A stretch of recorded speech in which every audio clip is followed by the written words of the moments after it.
YCP అధినేత జగన్ పైన తీవ్ర స్థాయిలో మండిపడ్డారు సీఎం చంద్రబాబు. 10 ఏళ్లు అధికారంలో ఉండి రాజధానిపైన 3 ముక్కలాట ఆడుతూ పూటకో మాట మార్చుతున్నారంటూ విమర్శించారు. కడప జిల్లాలో స్టీల్ ప్లాంట్ నిర్మాణ పనులను జేఎస్డబ్ల్యూ ప్రతినిధులతో కలిసి చంద్రబాబు ప్రారంభించారు. రాయలసీమలో స్వర్ణయుగం మొదలైందని ఈ సందర్భంగా చంద్రబాబు అన్నారు. ఈ రోజు ఈ రాయలసీమలో ఒక్క ఇరిగేషన్ ప్రాజెక్టు పూర్తి చేయలేకపోయారు. కనీసం పులివెందుల్లో 1 ఎకరాకు నీళ్లు ఇవ్వలేకపోయారు.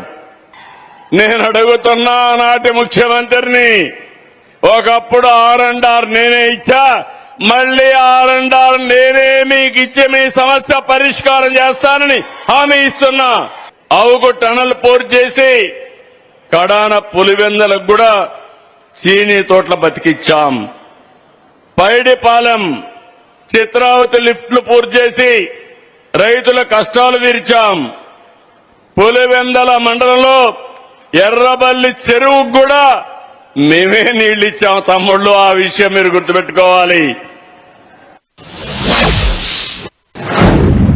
నేనే ముఖ్యమంత్రి. అప్పుడు నేను ముఖ్యమంత్రిగా ఉంటే బాబాయిని గొడ్డలతో లేపేసి నెక్స్ట్ డే నారాసుర రక్త చరిత్రను నా చేతిలో కత్తి పెట్టి నన్ను దోషిగా చేసి రాజకీయ లబ్ధి పొందారు.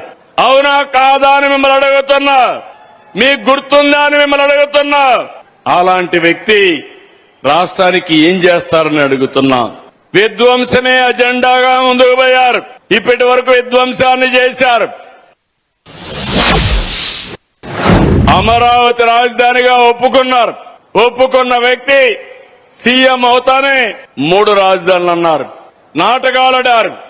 అది అవుతానే ఈరోజు అధికారం పోయింది.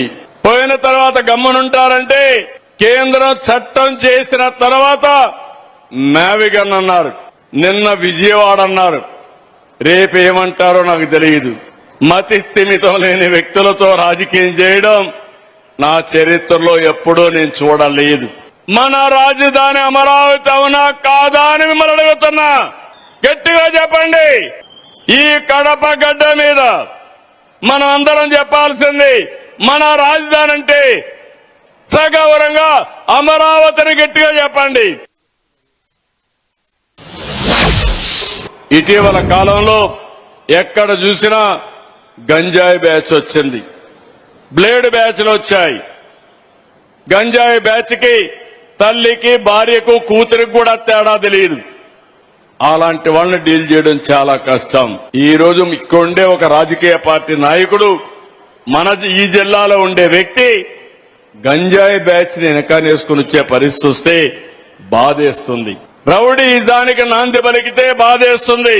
పోలీసుల పైన దాడి చేస్తే బాధేస్తుంది. సిబిఎన్ ఎప్పుడు ముఖ్యమంత్రి అయినా ఆ రాష్ట్రంలో లా అండ్ ఆర్డర్ పర్ఫెక్ట్ గా ఉంటుంది.